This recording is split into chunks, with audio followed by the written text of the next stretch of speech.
السلام علیکم ورحمۃ اللہ وبرکاتہ۔ معزز سامعین و ناظرین، امید ہے آپ سب خیر و عافیت، ایمان، صحت اور سلامتی کے ساتھ ہوں گے۔ میں اور آپ کتنے خوش قسمت ہیں کہ اللہ جل شانہ نے مجھے اور آپ کو رمضان المبارک جیسا عظیم الشان مہینہ مرحمت فرمایا۔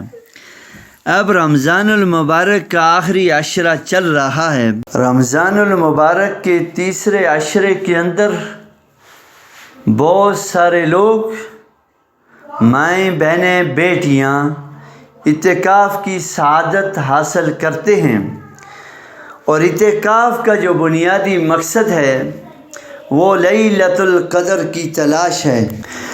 اب لیلۃ القدر وہ رات ہے جو 1000 مہینوں سے افضل ہے۔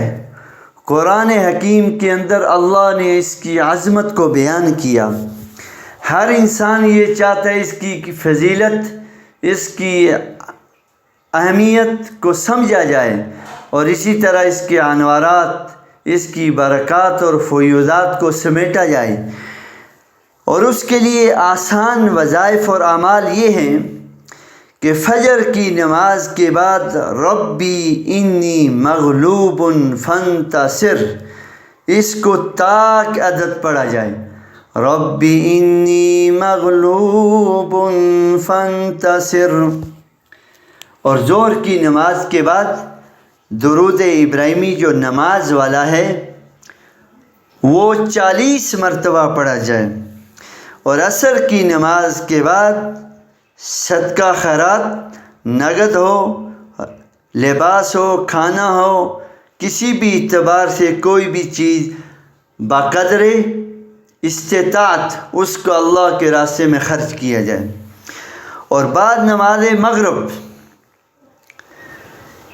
سورہ جمعہ کی آیت نمبر 4 کو 40 مرتبہ پڑھا جائے، ذالک فضل اللہ یؤتیہ من یشاء واللہ ذو الفضل العظیم۔ اور عشاء کی نماز کے بعد صلاۃ التسبیح کا اہتمام کیا جائے، اور اسی طرح یہ سارے اعمال کرنے کے بعد استغفر اللہ الذی لا الہ الا هو الحی القیوم وَأَتُوبُ إِلَيْهِ، اس کو کم از کم ایک تسبیح 100 دفعہ پڑھا جائے، تو انشاءاللہ العزیز آپ دیکھیں گے کہ لیلۃ القدر کے انوارات، برکات، فیوضات آپ سمیٹیں گے، اور آپ یہ کہیں گے کہ گزشتہ رمضان بھی اعتکاف بیٹھے تھے لیکن وہ مزہ، وہ چاشنی اور روحانیت نہیں ملی جو یہ اعمال کرنے سے ملی ہے۔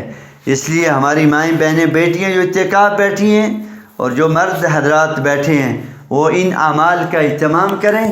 انشاءاللہ العزیز اللہ جل شانہ بڑی کریم، بڑی رحیم، بڑی عظمتوں والی، رفعتوں والی، بلندیوں والی، شان والی ذات ہے۔ وہ مجھے اور آپ کو کیا پوری کائنات کو سب کچھ دے کر بھی اس کے خزانے میں کوئی کمی نہیں آتی۔ اس لیے ہم نے اللہ سے مانگنا ہے، راتوں کو اٹھ کر یہ اعتکاف کے ایام، یہ آخری عشرہ سونے، غفلت اور سستی کا نہیں، بیدار ہو کر جسمانی اور روحانی طور پر بیداری کا ثبوت دیتے ہوئے کثرت کے ساتھ قرآن کی تلاوت، ذکر و اذکار، تسبیحات کا معمول ان کو پورا کیا جائے، اور استغفار اور حضور نبی کریم صلی اللہ علیہ وسلم پر درود پاک کا اہتمام۔ تو انشاءاللہ العزیز یہ اعمال خود بھی کریں، دوسروں تک بھی پہنچائیں۔ انشاءاللہ العزیز یہ صدقہ جاریہ ہے، مرنے کے بعد بھی یہ جاری رہے گا۔ جزاکم اللہ خیر و احسن الجزا۔